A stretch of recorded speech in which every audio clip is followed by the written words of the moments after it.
नमस्कार, आप देख रहे हैं SSI2। मैं देवेंद्र सिंह लड्डू। इस वक्त हम पटना सिटी के आलमगंज थाना क्षेत्र स्थित चैलीटार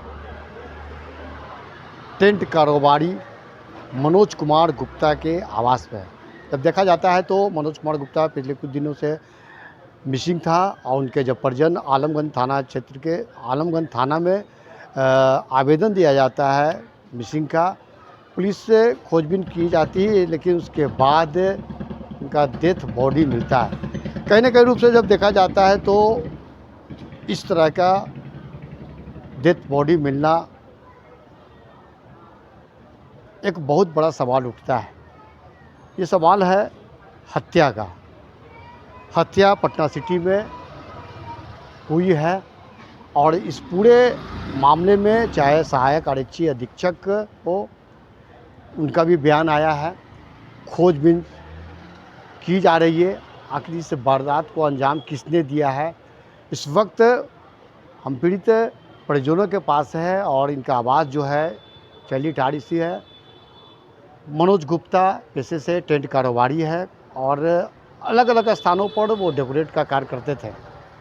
उनकी हत्या हो जाना क्यों की गई है, क्या वजह हो सकता है, क्या साजिश है, इस तमाम उधेड़-बुन में पुलिस लगी हुई है, छानबीन कर रही है, जांच कर रही है।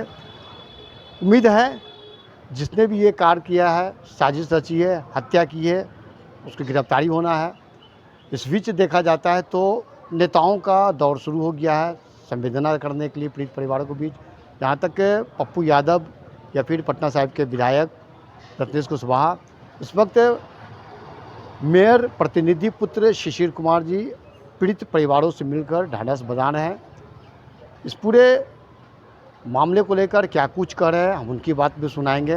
लेकिन एक गंभीर और एक चिंतन करने वाली बात है,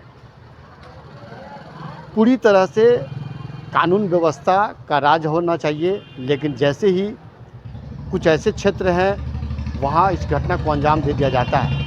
क्या कुछ कर रहे हैं, हम उनकी बात को सुनाते हैं। प्रदीप कुमार गुप्ता। क्या लगता है प्रदीप जी आपके भाई को? क्या साजिश है, क्या है? उसका मर्डर है, उसका कोई बौखला करके उसको कोई मर्डर किया है।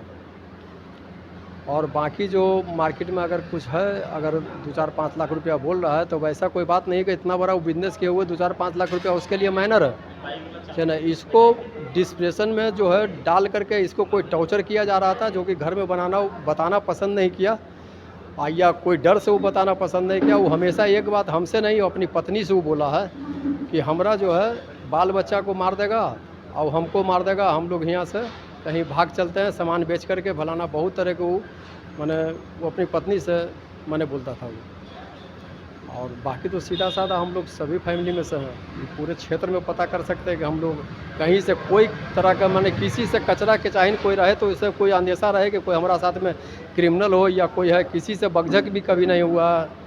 और ये ऐसा लड़का था कि हमेशा भलाई, और हम पाँचों भाई में से हैं कि हमेशा हम लोग पाँचों भाई व्यवहार में हैं, बिजनेसिया हैं हम लोग, और कभी किसी से रियर में भी माने मुँह ठेठी नहीं हुआ हमसे, तो है।